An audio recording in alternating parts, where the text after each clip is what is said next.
My prognosis. At this point, I would say my prognosis is good. I am very hopeful. The doctors are very hopeful, and everybody is hopeful at this point. I get scanned every 3 months, and so far my scans have been clear. Everything looks good. Little things will pop up from time to time that need to be investigated, but so far everything has remained fairly stable. How's this changed my outlook on life? I would say the biggest change is I've learned, and I'm still learning, not to sweat the big stuff, to just not worry about the what ifs and let it put off what I want to do with my life. I've also learned to just really simply appreciate the little things in life, the small things. Time with people, little activities, and just to stop putting things off, waiting for a better time, better weather.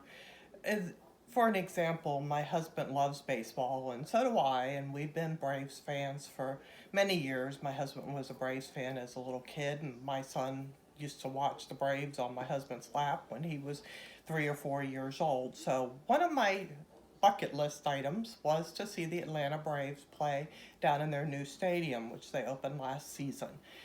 We had been given the opportunity to do this, and we were very excited and wanted to. But I was scared, to be honest with you. I thought a lot of what ifs. What if the scans came back with something? What if the RA flared up? What if my hip was bad? So I was a little nervous about buying tickets, but I really decided that it's really best not to just put things off, to go out and enjoy the simple little things. So we did. We bought the tickets, we made hotel reservations, we went down to Atlanta, and we had a great time. One of the what ifs did happen. I ended up with quite a bit of pain in my hip, and I was constantly with a cane and had to walk with the cane. But we figured it out. We learned the tricks of getting in and out of the stadium the easiest way.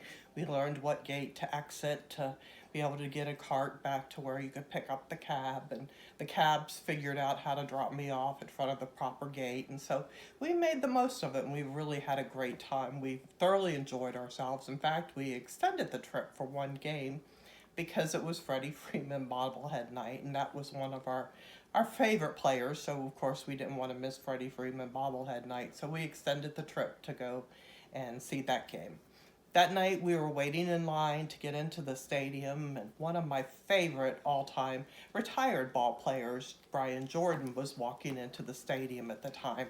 I was so excited. I saw him and I saw him stop to get a kid an autograph, and so I walked over to the gate and with my cane kind of hobbled over, and at that point he had gotten back through the gate, and so I just hollered down and I said, "Brian, I don't want to bother you." I said, "But could I please just shake your hand?" I said, "I have been a huge fan of yours for many, many years." And he smiled and came back through the gate and said, "Oh, let's do better than that." And so he handed my phone to somebody else that was there with him, and he asked them to take a picture, and he we took a picture together, and I got a hug and I got to shake his hand, and I was absolutely thrilled. I just was so thankful that I didn't let all the what ifs and waited for a better day, because that was just a really great opportunity and totally made my entire trip. So it was great. So I would say, all in all, my outlook in life has changed because I've just really discovered that collecting time with people and just little memories like that means everything at this point in my life.